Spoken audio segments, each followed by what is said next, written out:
Kahit kung nasa Sapote pa ako, nagbubuhat ako eh. Doon araw-araw ako eh. Nagtitinda lang ako ng paminta. Kung pumunta kami dito, wala na, tigilan ko na. Lalo nung hindi ako probinsya. Walang gym dun eh. Malayo masyado. Gagastos ka pa ng 100 balikan.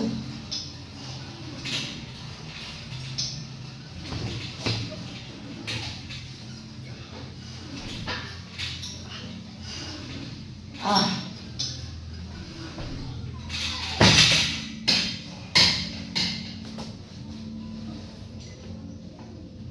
Lumigat no. Dito kaya ko dyan. Ngayon yung lima na lang. Hirap pa ako. 4 ka lang tuloy.